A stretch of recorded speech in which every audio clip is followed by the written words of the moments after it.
생명수 강의 근원지가 되는 예수 그리스도의 옆구리에서 보혈의 피가 쏟아져 나온 그런 날입니다.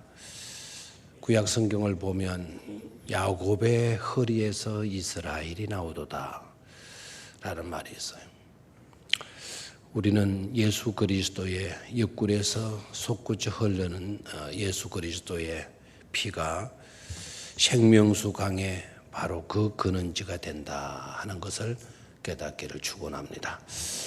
성금요일 때마침 또 봄비가 이렇게 많이 내렸습니다. 간밤에는 바람도 그리 많이 불고 비도 많이 쏟아지고, 예수님께서 십자가에 달리셔서 운명하셨을 때 그때 해도 빛을 잃었다. 그리고 천지에 지진이 일어났다. 그리고 무덤이 열렸다. 이런 상황을 성경을 통해서 볼 수가 있었는데, 어젯밤에 바람이 많이 불고 비가 쏟아지는 걸 보면서 그것이 연상이 되었습니다. 아무튼 생명수의 강가로 나온 여러분들 사랑합니다. 축복합니다. 은혜 받으시기 바랍니다. 좌우에 계신 분들과 인사 나누십시오.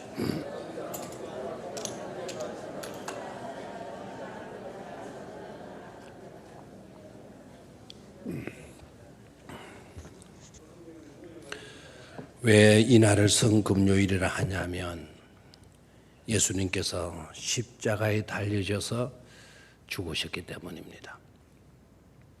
십자가에 달려서 죽으셨다라는 것을 피상적으로 생각하면 안 돼요. 십자가에 달려져서 예수님이 죽으셨다라는 것은 총체적 고통을 다 겪으시고 그리고 죽으신 것을 의미합니다. 총체적 고통이라는 것은 어떤 것인고 하니까 극단적인 육신의 고통, 또한 심적인 마음의 고통, 극단적인 심적인 마음의 고통, 그리고 영적인 한없는 갈등의 고통, 이 모든 고통을 다 당하신 그런 사건이 되어져요. 그래서 오늘 아침에는 두 손길, 이 본문을 읽으면서 우리는 강력한 두 손길을 느낄 수가 있어야 돼요. 그리고 그 강력한 두 손길이 뭘 이루고자 했는가 하는 것을 발견할 수 있어야 돼요. 그렇게 되면 경각심이 일어나고 또 한편은 엄청난 은혜와 감동이 우리의 심령 가운데서 솟구쳐 일어나게 될 줄로 믿습니다. 그 강력한 두 손길의 역사가 뭐냐? 하나는 부정하는 거고 하나는 실현하는 거예요. 첫 번째, 뭘 부정했나? 강력한 두 손길은 뭐며 뭘 부정했고 뭘 실현했나? 강력한 두 가지 손길은 사탄 마귀의 손길이에요. 사탄 마귀의 손길이 실현코자 한 건, 이루고자 한 거는 부정히 하는 거예요. 그리고 또 하나의 손길은 예수 그리스도의 손길, 하나님의 손길. 그 손길을 통해서 이루고자 하신 것은 바로 저와 여러분들의 구속입니다. 구원을 실현코자 하는 강력한 손길을 우리가 이 새벽에 느낄 수 있기를 축원합니다. 첫 번째 마귀가 실현코자 한 게 뭐냐? 예수님의 신분을 부정하는 거예요. 너는 하나님의 아들이 아니다. 너는 인류의 구세주가 될 수가 없다. 라는 것을 부정하는 거예요. 오늘 40절 밑줄을 그어놓으시기를 바라요. 40절 읽으면서 밑줄을 그으시기를 바라요. 40절 시작. 이르되 성전을 헐고 사흘에 짓는 자여, 네가 만일 하나님의 아들이거든 자기를 구원하고 십자가에서 내려오라 하며. 어제 저는 이 말씀을 준비하면서 얼마나 충격을 받는 거예요. 또 한편에 얼마나 감동했는지 몰라. 정말 말씀 속에 흐르고 있는 생명수의 강, 이게 눈에 확연히 드러나더라고요. 막 생명수의 강이 흐르고 넘치는 소리, 저 산골짜기에서 그 시냇물이 막 이렇게 제걸제걸 이렇게 내려가는 그런 소리뿐만 아니라 강력한 생명수의 강, 그 강의 흐름을 들을 수가 있었어요. 자, 40절. 이르되 성전을 헐고 사흘에 짓는 자여, 네가 만일 하나님의 아들이거든, 네가 만일 하나님의 아들이거든 너부터 구원해라. 자기를 구원하고 십자가에서 내려와 봐라. 이렇게 예수님을 조롱하는 거예요. 지나가는 사람들, 구경하러 그 옆을 지나가는 사람들, 그 사람들이 지금 예수님을 그렇게 조롱을 하는 거예요.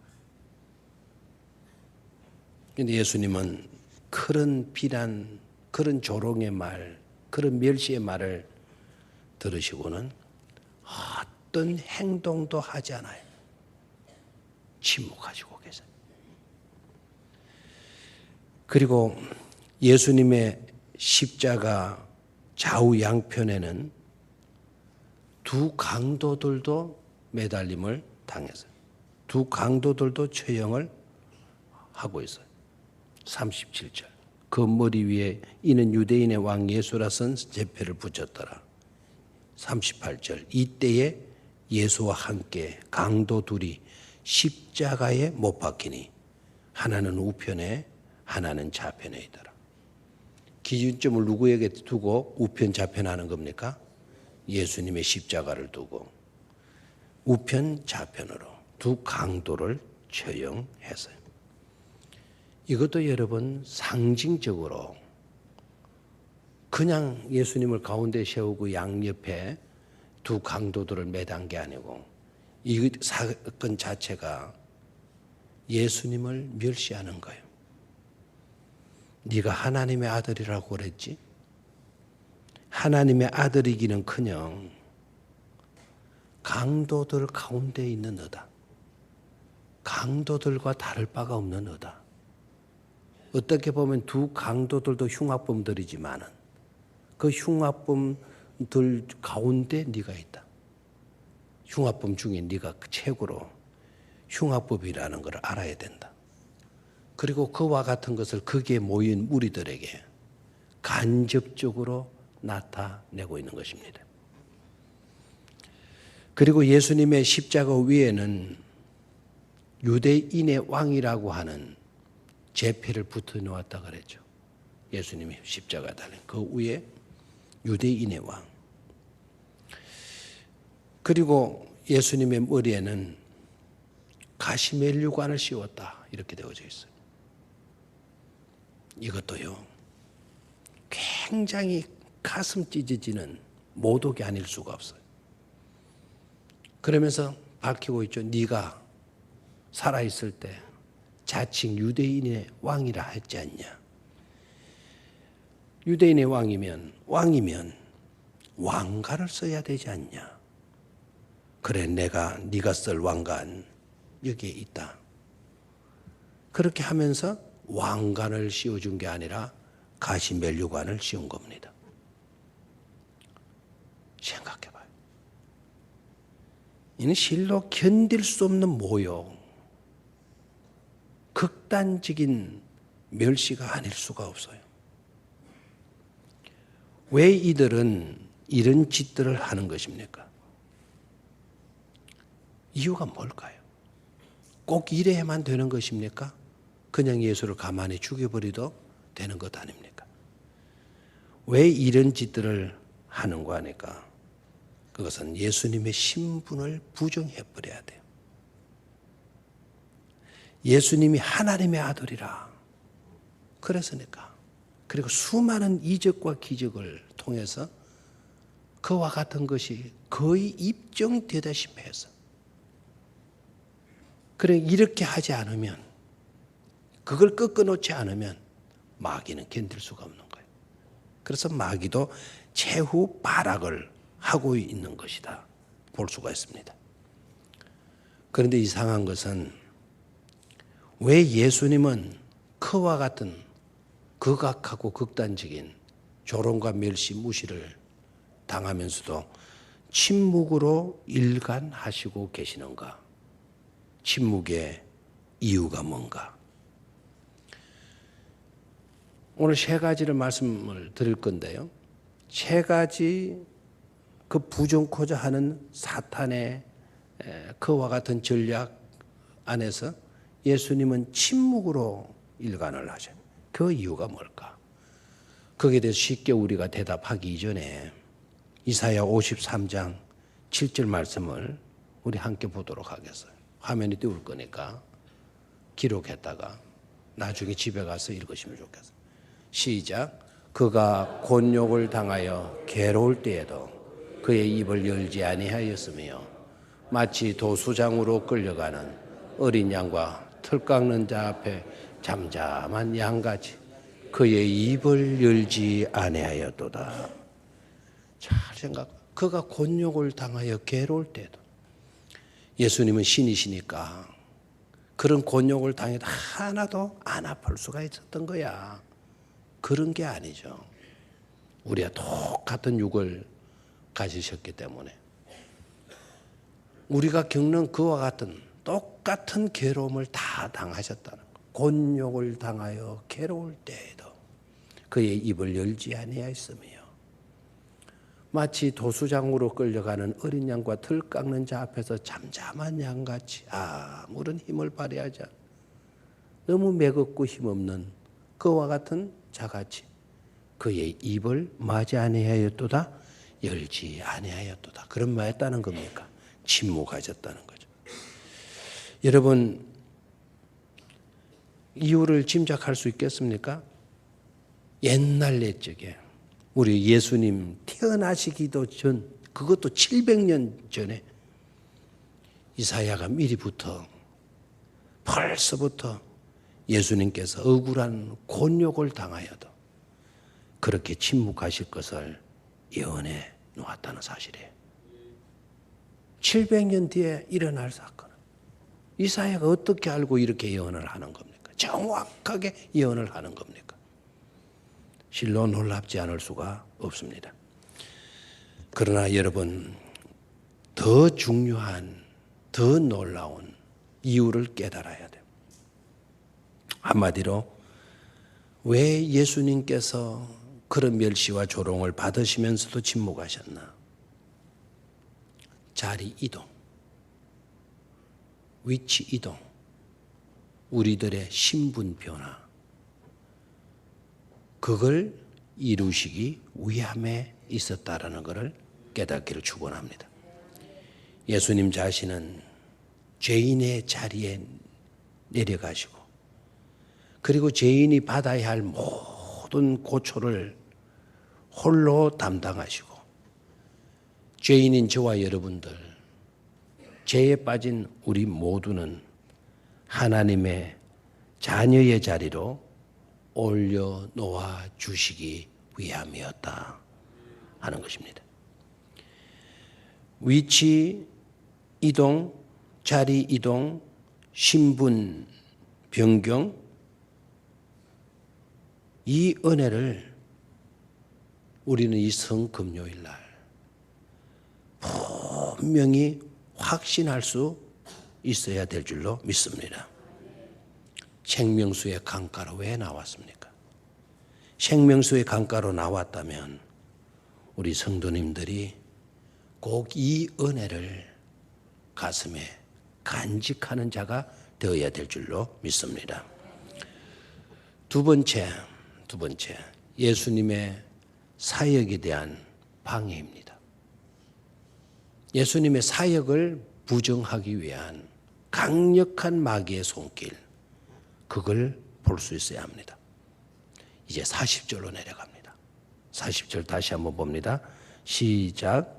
네가 설고 사흘에 짓는 자여, 네가 만일 하나님의 아들이거든 자기를 구원하고 십자가에서 내려오라. 지금 누가 이렇게 희롱하고 조롱하고 있다고 그랬나요? 지나가는 자들이다. 막 그들이 그냥 말로만 그렇게 하는 거야. 자기 머리를 흔들면서 예수를 모욕했다. 막 이렇게 흔들어가면서 막 이렇게 행동들을 연상해봐요. 자기 머리를 흔들며 예수를 모욕하면서 그런 말을 했다.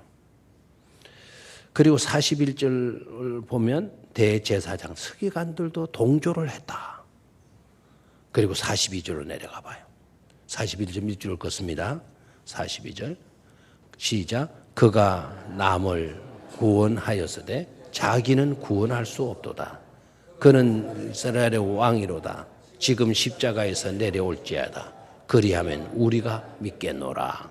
자, 저 구절을 또 밑줄을 그어놔야 돼요. 오늘 세 중요한 구절 밑에 밑줄을 그어라 할 겁니다. 아까 40절은 그었죠. 자, 이번에는 42절을 끊어오셔요. 여러분, 아까 네가 만일 하나님의 아들이거든, 네가 만일 하나님의 아들이거든 십자가에서 내려오라 그래서. 사실 그 조롱의 말은 절대로 우리가 그냥 지나칠 수가 없어요. 어디서 많이 듣던 말 같지 않습니까? 네가 만일 하나님의 아들이거든. 여러분 아시죠? 예수님께서 인류 구원을 위하여 공생애에 들어가시기 전에 마귀로부터 시험을 받지 않습니까? 그때 40일을 금식기도 한 예수님에게 마귀가 찾아와서 한 말이 뭐였죠? 네가 만일 하나님의 아들이거든 저 돌들을 떡등이 되게 해서 먹어라. 공생애 시작하기 전. 그때도 마귀가 얼마나 방해 공작을 했는지 몰라요. 그리고 예수님을 성전 꼭대기에 데려다 올려놓고는 뛰어내려라. 네가 만일 하나님의 아들이거든 뛰어내려라.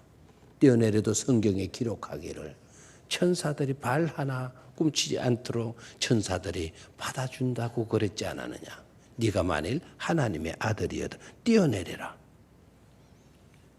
오늘 예수님을 십자가에 못 박아놓고 무리들이 예수님이 공생에 시작하기 전에 마귀가 했던 말을 그대로를 사용하고 있다라는 사실이에요.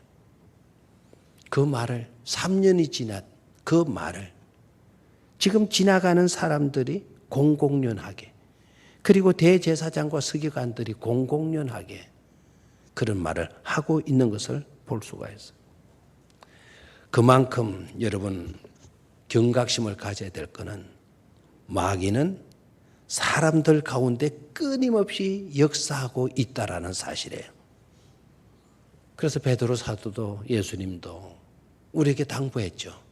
깨어 근신하라고. 시험에 들지 않도록 뭐하라고? 깨어 근신하라고. 우리에게 말씀해 주셨어요. 그리고 또 보십시오. 그가 남을 구원하였으되 자기는 구원할 수 없도다. 지금 십자가에서 내려와 봐라. 그리하면 믿겠다.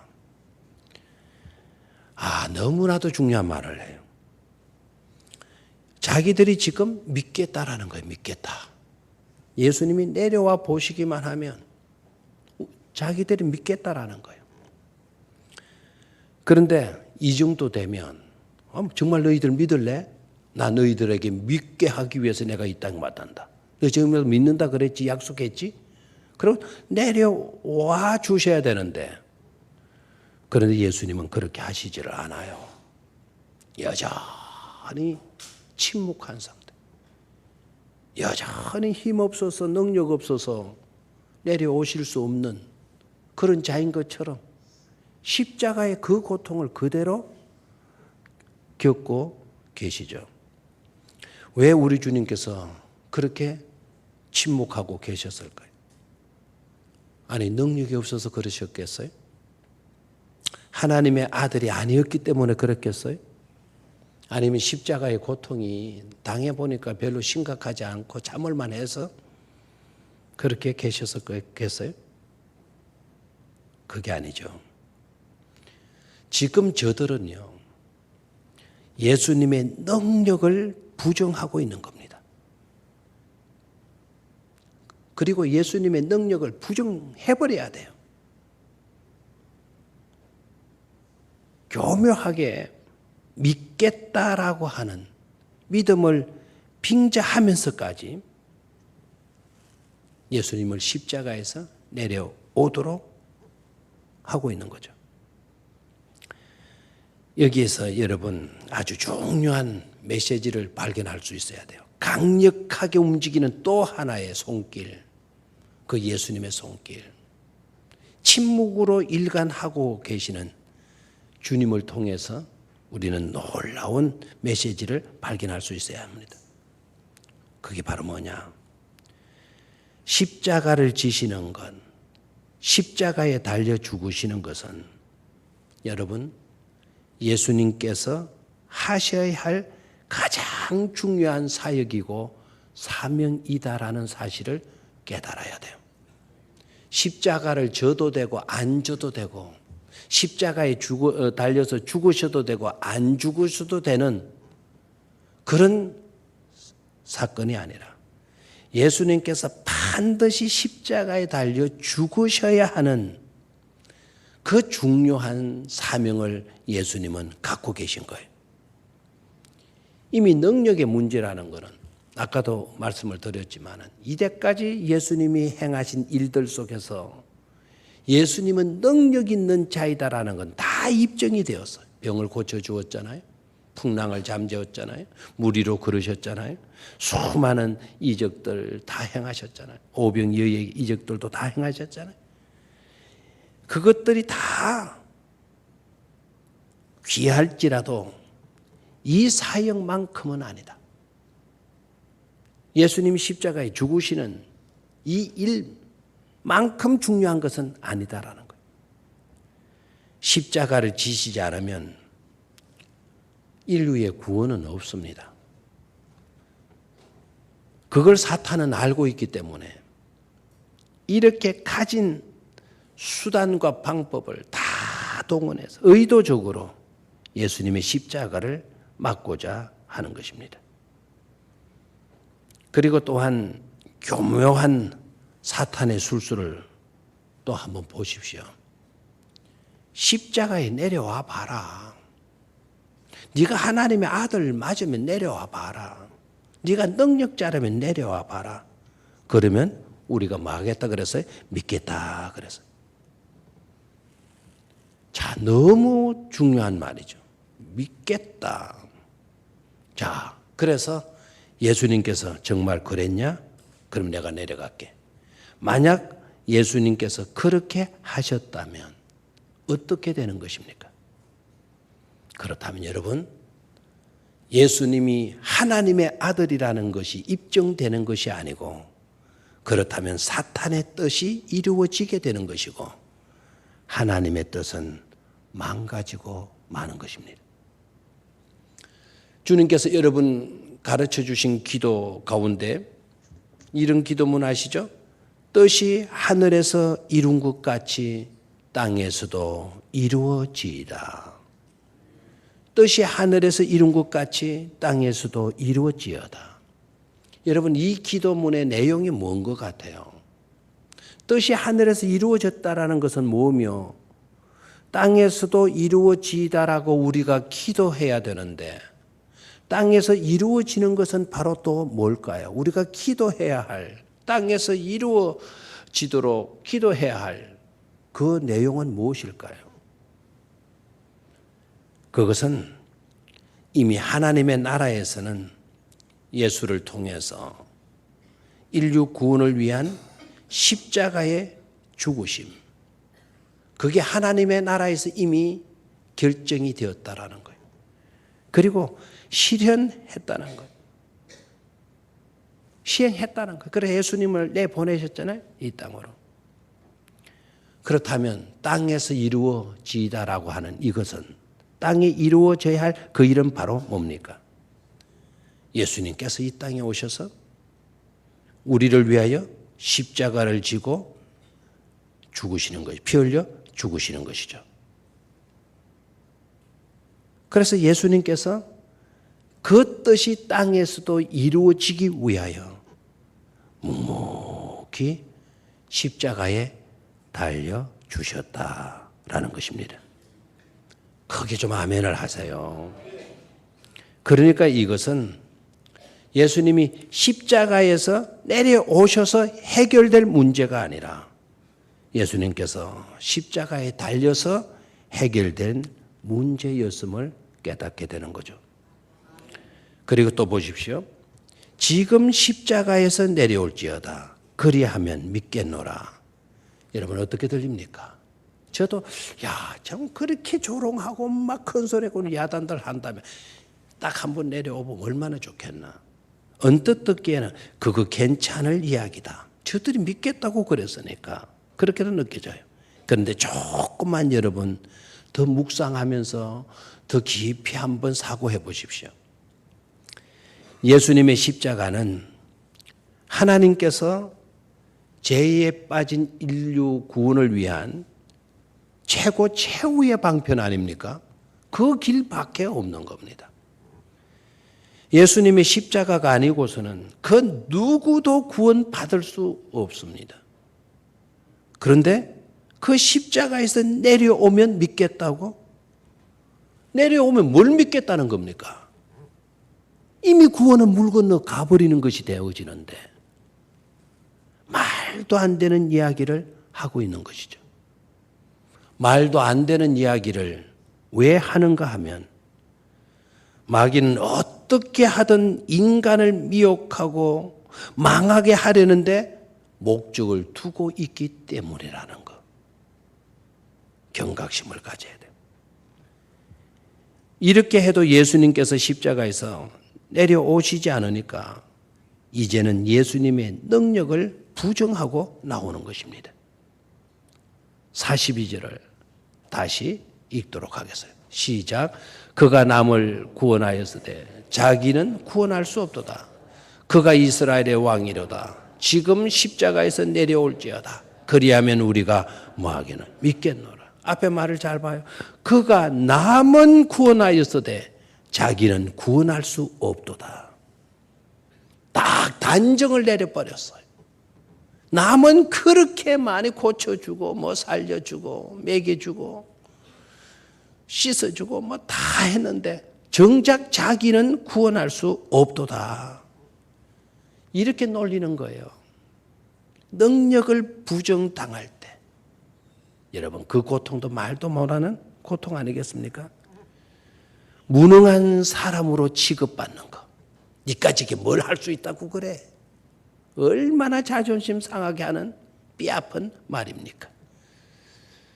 그런데 안타까운 것은 그 당시에 암울한 시대상과 가치관이 그 말 속에 표출되고 있다는 것을 여러분 깨닫습니까? 그 시대의 가치관이 어떤 가치관입니까? 지금 우리들의 현실의 가치관과 별 다를 바가 없어요. 한번 생각해 봐요. 예수님께서 남을 구원하였을 때 자기는 구원할 수 없도다. 예수님께서 남을 구원하였을 때 자기는 구원할 수 없다. 한번 생각해 봐요. 예수님께서 남을 그렇다면 구원하여 주신 것 아닙니까? 이제까지 남을 위해서 살아오신 것 아닙니까? 그런데 그것이 어떻게 비난거리, 조롱거리가 되고 있느냐 이 말입니다. 조금만 정신 있는 세상이라면, 조금만 희망 있는 그와 같은 세상이라면 이렇게 말하고 볼 수 있어야 되는 것 아닙니까? 제가 저렇게 자기를 희생해 가면서 남들의 유익만을 위해서 살던 분이라고. 평생을 남을 위해서 산 사람이라고. 자기를 위해서는 하나도 산 것이 없는 분이라고. 그렇게 여겨주고 그렇게 말하는 것이 당연한 것 아니겠습니까? 그것을 몰라보고 비방하고 조롱하고 있으니 이거 어떻게 해야 좋은 것입니까? 삐뚤어질 대로 다 삐뚤어진 세상인 것을 볼 수가 있습니다. 그런데도 예수님은 여전히 침묵을 하시고 계세요. 그 이유가 뭡니까? 우리를 그토록 사랑하시기 때문인 줄로 믿습니다. 우리가 당할 모욕을 말없이 자신이 다 감당하시려고 하셨기 때문인 줄로 믿습니다. 어떻게 우리 주님께서 그렇게 하실 수 있는 것인가?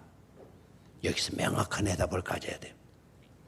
주님은 자신의 일에 확신이 있었기 때문에 능력을 보여달라고 하지만 이미 우리 주님은 능력을 보여줄 건 다 보여서 자신이 능력 있는 자라는 것을 다 알고 있는 사실이에요. 그리고 더 큰 능력은 십자가에서 내려오는 데 있는 것이 아니고 3일 뒤에 우리 주님이 부활하심으로 나타나게 될 것이기 때문에 굳이 말할 필요가 없었던 것이죠. 그리고 어떻게 보면 마귀는 예수님의 능력을 부정하려고 하지만 그런데 오히려 더 예수님의 능력은 침묵 속에서 드러나고 있는 것을 볼 수 있습니다. 어떻게 드러납니까? 그런 모욕, 그런 수치, 그런 별시, 그런 조롱 다 듣는 그와 같은 상황에서도 예수님은 그 모든 것을 짓누르고 침묵하시고 계셔요. 바로 침묵하시는 그것. 그런 억울한 일을 당하여도 폭발할 수도 있겠는데 폭발하지 않고 침묵하는 바로 그것. 그 능력이야말로 더 큰 놀라운 능력이 아닐 수 없는 줄로 믿습니다. 여러분 보면 알잖아요. 막 참아요. 막 좀 참고 하다가 자존심 마지막에 조금 더 건드려 놓으면 나 이제 못 참는다 하고 그냥 팍 터지고 그냥 입에 거품 물고 막 난리동 하지 않습니까? 그런데 예수님은 그런 감정, 그런 모든 모욕 다 침묵하셔요. 역시 예수님은 능력자인 것을 볼 수가 있습니다. 주님은 사랑이시기 때문에 사랑하시는 것입니다. 상대방이 사랑받을 가치가 있어서가 아닙니다.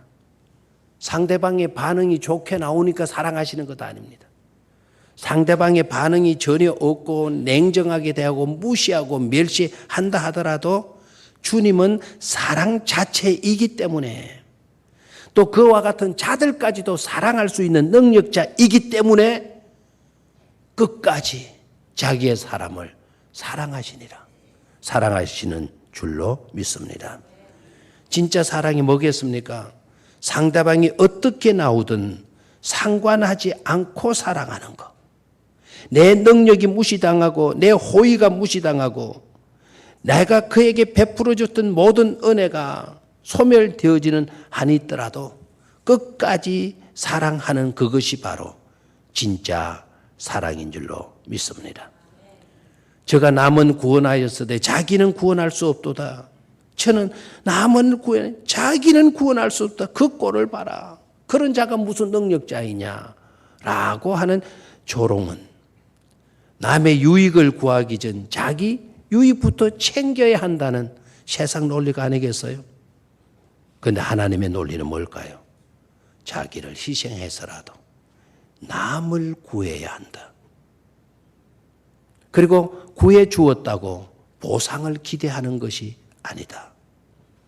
이게 하나님의 논리입니다.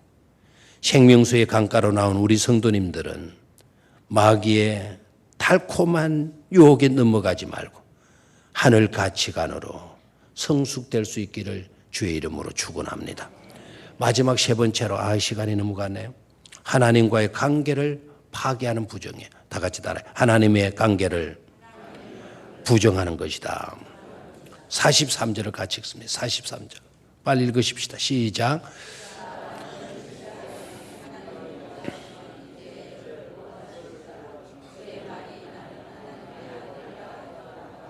자, 보십시오. 예수는 하나님을 신뢰했던 자가 아니냐. 그러니까 하나님이 원하시면 너를 구원하시지 않겠나.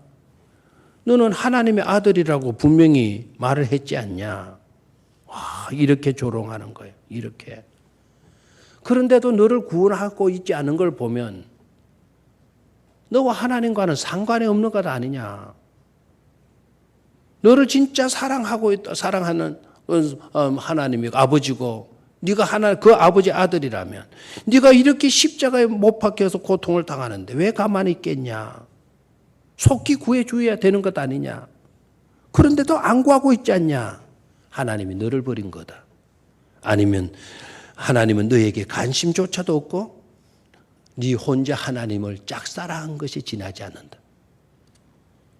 이렇게 조롱하는 거예요. 이것저것 얼마나 뼈아픈 멸시이고 자존심 건드리는 요소입니까? 마귀의 강력한 손길은 예수님과 하나님과의 관계를 끊어놓고자 하고 있는 것을 볼 수가 있어요. 이건 우리에게도 적용된 일일 수도 있어요. 우리가 하나님의 일을 그렇게 많이 했는데 그런데도 우리가 어려움을 당하게 되어지는 일이 발생하게 되면 주변 사람들이 늘 하잖아요. 네가 하나님을 그렇게 일을 하고 하나님 일을 그렇게 했는데 왜 그런 일을 당해나? 너 하나님 짝사랑한 것. 하나님이 너 관심 없다. 너 같은 사람. 하나님은 너와 관계가 없는 사람이다. 막 이런 식으로 욕하잖아요. 그러나 여러분, 예수님은 분명하셨어요. 하나님의 구속 사역에 대한 한치의 오차도 없이 완벽하게 예수님은 감당하셔. 이렇게 죽어야만이 인류의 죄값을 치를 수가 있는 것이고, 이렇게 죽더라도 문제가 되지 않는 것은 3일 뒤에 부활하기 때문이다라는 거예요. 하나님의 초점은 죽음 이후에 있는 부활에 있었다라는 것. 그래서 부활이 중요한 겁니다. 생명수의 강가로 나오신 성도 여러분, 세상과 마귀와는 차원을 달리하는 이렇게 뜻깊은 하나님의 사랑과 주님의 사랑을 의심하지 않기를 축원합니다. 하나님의 섭리를 분명히 믿으시기를 바랍니다. 어떤 조롱, 어떤 비난, 어떤 멸시를 당한다 해도 침묵하셨던 주님처럼 굳건한 믿음 위에 서시기를 축원합니다. 시간이 좀 갔지만 이사야서 53장의 말씀을 좀 보도록 하겠습니다.